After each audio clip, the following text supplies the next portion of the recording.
Welcome to the Kottke Ride Home for Tuesday, March 22nd, 2022. I'm Jackson Bird. Today, turns out humans have been cooking and enjoying carbs for much longer than we initially thought, and the experiments some archaeologists have been conducting to lend credence to their hypotheses are very cool. Plus, welcome to the weird and wonderful world of competitive water drinking on YouTube, and a startup that wants to make earthbound deliveries by taking a shortcut through space. Here are some of the cool things from the news today.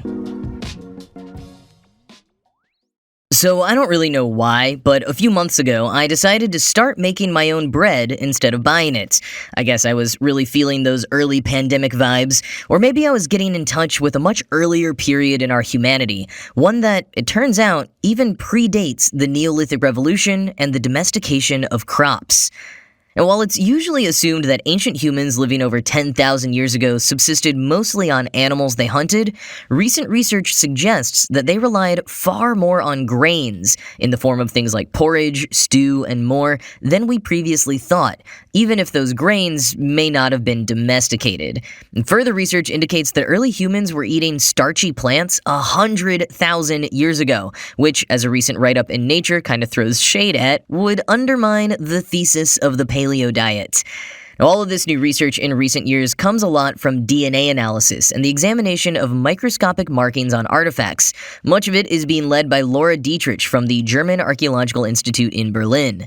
Quoting Nature, "In archaeology, it's much easier to spot evidence of meat meals than ones based on grains or other plants. That's because the bones of the butchered animals fossilize much more readily than do the remains of a vegetarian feast.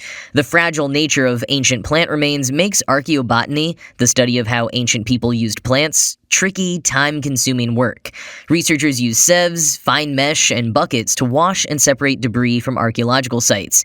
Tiny bits of organic material such as seeds, charred wood, and burnt food float to the top, while heavier dirt and rocks sink. The vast majority of what emerges amounts to the raw ingredients, the bits that never made it into a pot. By identifying and counting grass seeds, grain kernels, and grape pips mixed into the soil, archaeobotanists can tell what was growing in the area around a settlement. Unusual amounts of any given species offer circumstantial evidence that those plants might have been used and perhaps cultivated by people in the past." End quote. We've historically been able to tell if a plant was domesticated by comparing the shape and genetics of one artifact to a wild one, and if they differ enough, domestication probably occurred. But when trying to identify that cooking had happened, you often have to look for evidence of something having burned and charred, so you're really looking for all of the cooking mistakes of millennia past. Quoting again, "To find supporting evidence in the archaeological record, Cynthia Larby, an archaeobotanist at the University of Cambridge, turned to cooking hearths at sites in South Africa dating back 120,000 years, picking out chunks of charred plant material, some the size of a peanut. Under the scanning electron microscope, she identified cellular tissue from starchy plants, the earliest evidence of ancient people cooking starch. Right through from 120,000 to 65,000 years ago, they're cooking roots and tubers," Larby says. "The evidence is remarkably consistent," she adds, particularly compared with animal remains from the same site. "Over time, they change hunting techniques and strategies, but still continue to cook and eat plants." Early humans probably ate a balanced diet, leaning on starchy plants for calories when game was scarce or hard to find, and being able to find carbohydrates as they moved into new ecologies would have provided important staple foods," Larby adds, end quote. This starchy diet is supported by findings from geneticists in 2016 that found we humans have more copies of the gene that produces enzymes to digest starch than other primates. Whereas chimpanzees have 2 copies of those genes, humans have 20.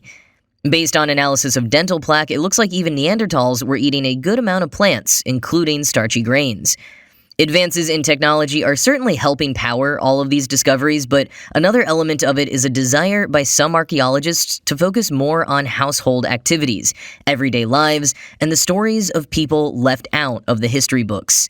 As Sarah Graff, an archaeologist at Arizona State University in Tempe, put it, quote, "Essentially, we're trying to figure out what kind of information you can find out about people who've never had histories written about them." End quote. In the past, there was often a temptation to look at some of the microscopic residue of food on pottery shards at sites and declare them unanalyzable probable food, or just toss them out. Now, more and more archaeologists are recognizing the skill that went into food preparation even tens of thousands of years ago, and what those cooking processes can tell us about both ancient plants and the development of human life. To further help uncover some of these mysteries, archaeobotanist Sultana Valimati has been recreating ancient dishes in the lab for 2 decades. She'll grind and boil grains like bulgur and char it in an oven in a simulation of one of those cooking mistakes. She then compares her lab experiments to ancient remains under a microscope and is able to match up and identify different cooking processes that were used way back when. Dietrich has taken it in a different direction. She recreates the tools found at sites and uses her recreations on similar grains, like wheat kernels, spending hours grinding the kernels on black basalt and then examining what the grindstone looks like afterwards so she can confirm what various tools would look like after having been used on similar cooking practices. And in addition to porridge and bread, some of these studies have also found early evidence of beer being brewed. So Dietrich and her team brewed up some of that as well. Quote, Neolithic beer from a hand-ground germinated grain or malt in an open vessel. End quote. I am so into the idea of recreating ancient beers. A decade ago, Dogfish Head Brewery used to do a special series of ancient ales, in which they partnered with molecular archaeologist Patrick McGovern to recreate beers from a 9,000-year-old tomb in China, from the personal stores of King Midas, and more. They are seriously so cool, but sadly not available anymore. I want so badly for Dogfish Head to re-release those or bring back the program. But until then, I guess I can just appreciate the wealth of research coming out of these sites about how long we humans have been carb-loving fools.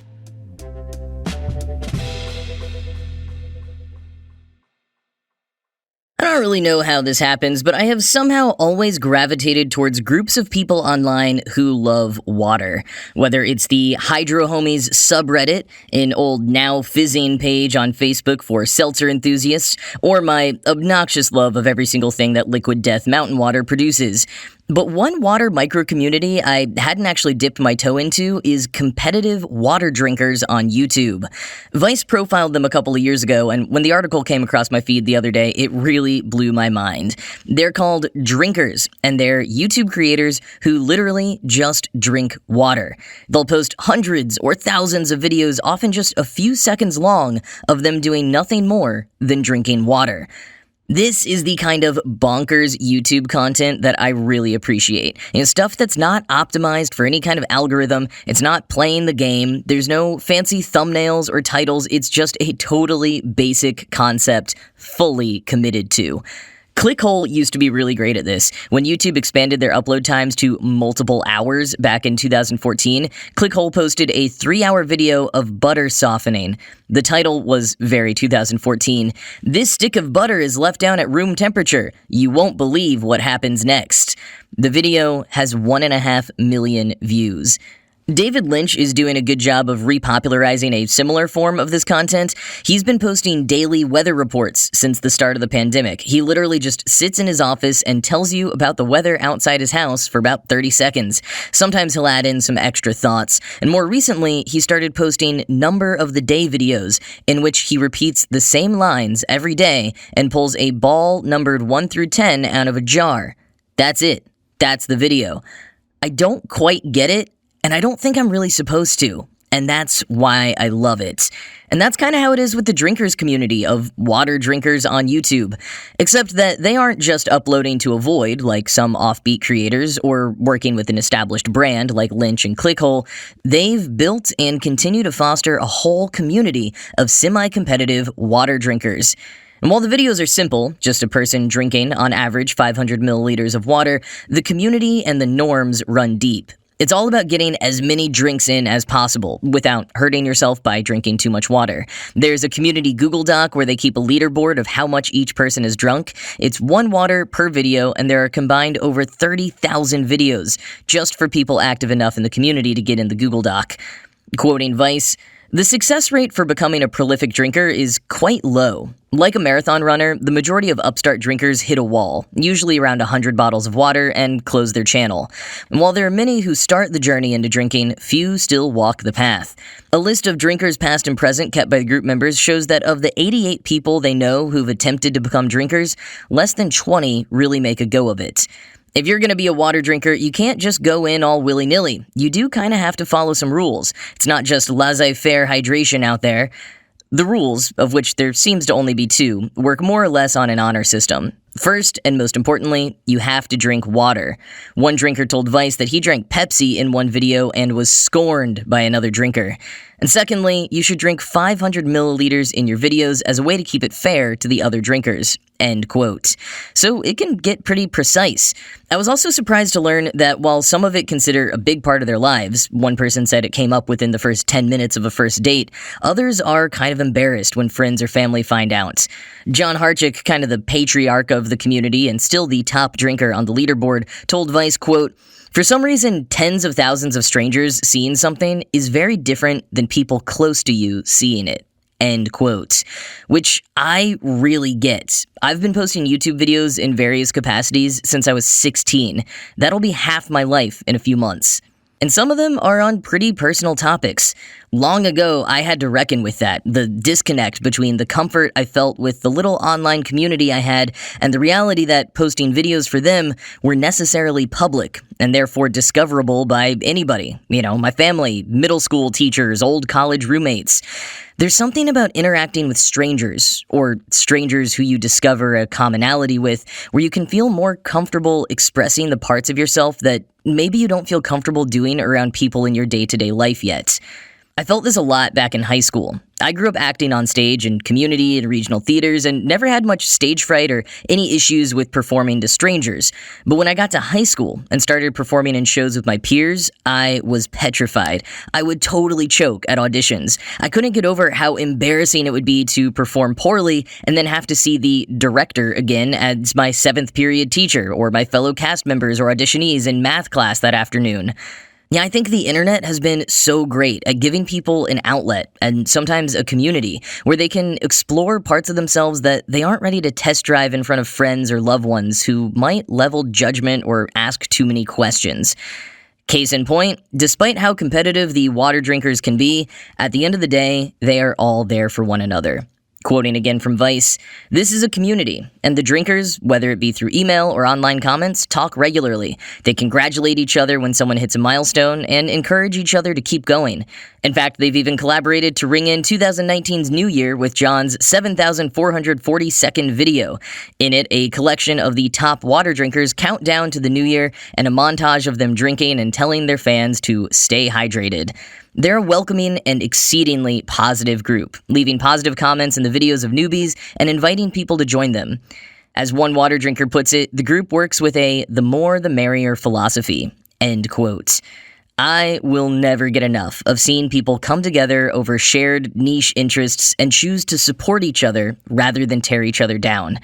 Just like their stripped-down, no branding to speak of aesthetics, the commitment to fostering a community rather than stirring drama makes this group of water drinkers a reflection of the best parts of YouTube and the internet, a part that can be kinda hard to find sometimes these days, but it is absolutely still there, if you're lucky enough to stumble on it.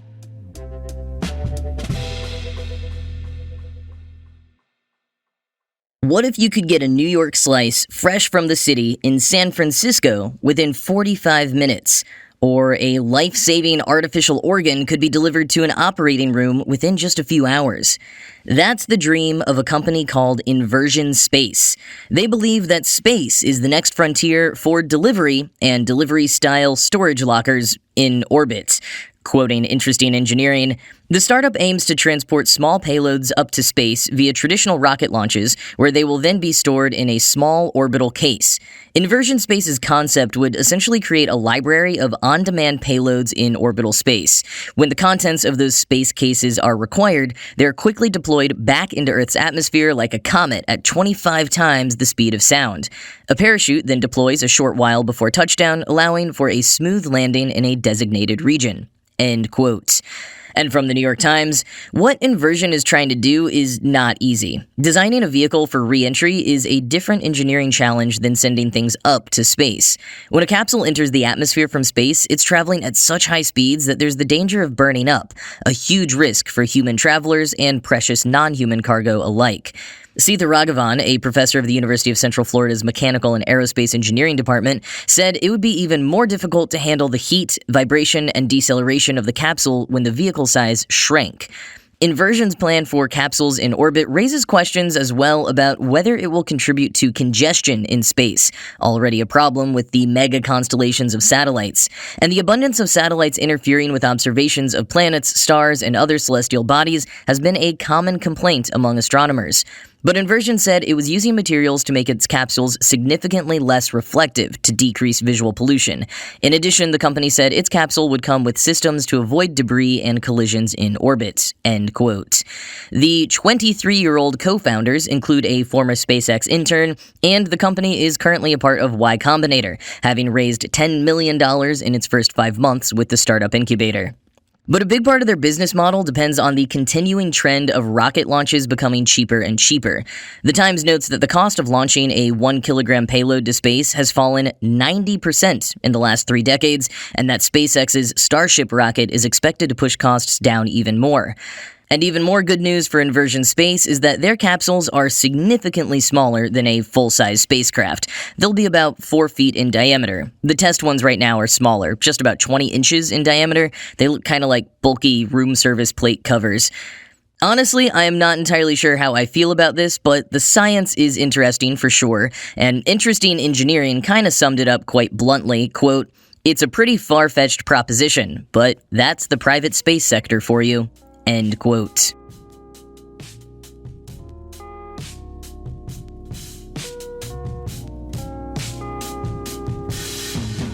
Well, that's all I got for you today. As always, this show was produced by Ride Home Media and Kottke.org. I'm Jackson Bird, and I will talk to you again tomorrow.